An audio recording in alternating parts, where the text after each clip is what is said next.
Creepy car man. I did my first year of college in a mid-sized city in the Midwest, in a state I wasn't originally from. This particular city has a shitty bus system, so I got pretty used to walking while I was there. One day I was walking to volunteer at a local children's theater, and I passed by a sketchy motel. There were 3 or 4 cars in the parking lot, and I managed to accidentally make eye contact with a dude in an old beat-up white sedan. I didn't get a great look at him, but I would say he was late 20s, early 30s, and he was wearing a black hoodie. He was sitting with another passenger, and when we locked eyes, he gave me a hateful glare. I instantly felt like something was off. However, I just glanced back at the ground and kept walking, but at a slightly faster pace. As I passed the motel, I turned back to make sure I was fine. As I glanced back at the car, I saw him getting out of it, and when we made eye contact again, he started running straight for me. At this, I broke out in a sprint, trying to find a store to duck into. I hear him getting much closer to me after about a block, and thankfully there was a Subway on the other side of the street. I knew he was close, so I started just screaming really loud and ran across the street, straight into the Subway. I stopped screaming as I pushed the door open. Once inside, I looked out the window and he was gone. I sat down and almost started crying. I was so scared. The guy at the front counter immediately came over and asked if I was okay and called the police for me. The cops ended up driving me back to campus and I skipped volunteering that day. Creepy guy who chased me, let's never meet again.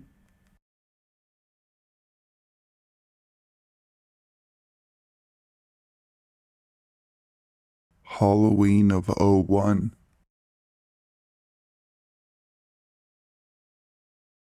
From the title, you know this happened in 2001 on Halloween night to be specific. I was 7. If you want to know my current age, do the math. My mom helped me remember this one, so if there are further questions, I will ask her, as she remembers the night vividly. It was freezing, probably within the 20 to 30 degree range. I was hell-bent on going out anyways. I wanted my pillowcase to be stocked full of sweets, damn it. I dressed as a cat. Not too hard to imagine that. Now at the time, I had zero idea, but my rock star mom was on it, and you can thank her for her on-par memory. My mom noticed a very tall man dressed in all black.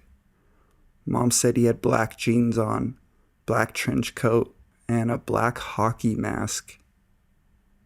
He had no kids with him, so that was a huge red flag to my mom. But he did have a pumpkin basket to put candy in. He followed us around, house to house, always stayed back 3 or 4 houses according to Mom.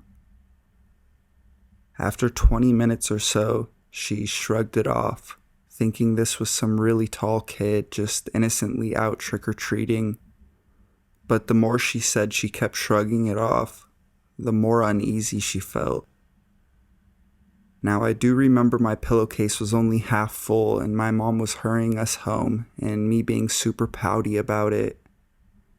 I do not, however, remember Mom putting the house on lockdown after we got in the front door. But she remembers and said she did it very quickly. I ate some candy, brushed my teeth, got into bed. Mom laid down next to me. I remember this and thought it was a little weird since I was sleeping on my own at age 7.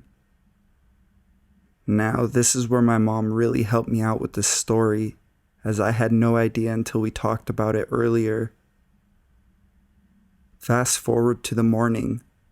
There was a pumpkin basket full of candy with a note on top of it that said, "Meow," in chicken scratch, on our front porch right outside the front door.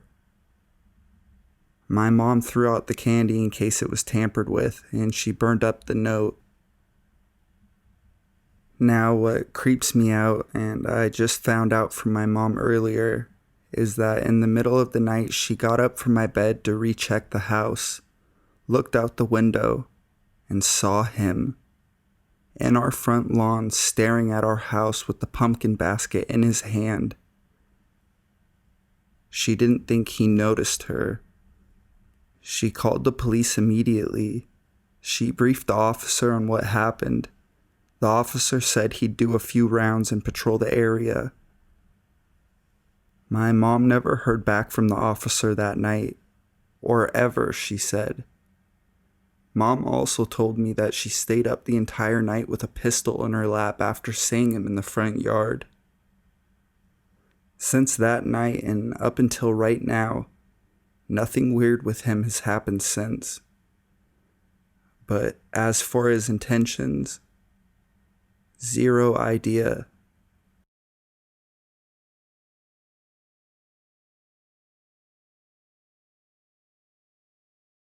No, mister. I will not be your brothel sex slave.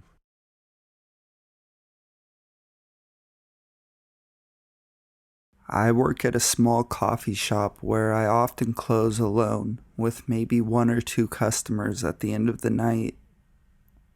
There is a man who will come in with his older wife. They are both about 60 and sit on the computers all day using the Wi-Fi, not talking to each other. I love the internet too, but damn. They buy a day-old donut and then just sit. The guy is short and white and stocky and has long hair and little granny glasses. I'm 5'11", so I tower over him and always thought he was weird, but never gave him too much thought or felt scared of him until the other night. I was closing and it was just him and me. His wife wasn't there. Often they get into fights and she leaves crying after he yells at her. He's a real keeper. So I didn't think much about it. He came up at the end of the night and got a coffee to go.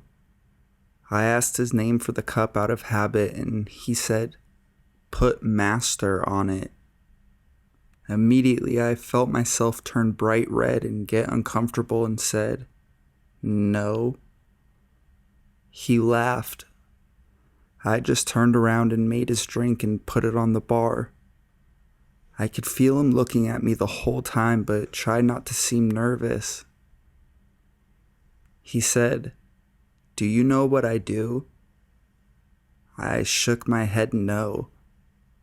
He told me he runs a brothel called Secret Garden that specializes in extreme BDSM. We live in Washington State. Brothels are not legal. And that he likes seeing women with fat wallets. He said he thought I'd be really successful as a sub, even though I'm so tall. He said he'd love to chain me and show me the lifestyle, and that I'd love it. I again felt myself get bright red and start to shake because it didn't feel normal. I get a lot of weirdos because of Seattle's huge tweaker population, and I get a lot of gang members, but I want to make it explicit. This didn't feel right. It felt scary, and my intuition was screaming no, even though BDSM doesn't freak me out. I told him I needed to close early. I followed him out and locked the door behind him, but not before he winked at me and was clearly getting off at my discomfort. I had such a strong feeling that I told one of the cops that comes in frequently who I'm close with. He looked into it and said that there was a warrant out for this guy because he was trafficking underage girls and violence against them, and he is involved in a missing persons case that is centered around an underage Hispanic girl. He hasn't been back, but as soon as I see him or his incredibly weird and distinct van, I'm supposed to call 911 ASAP.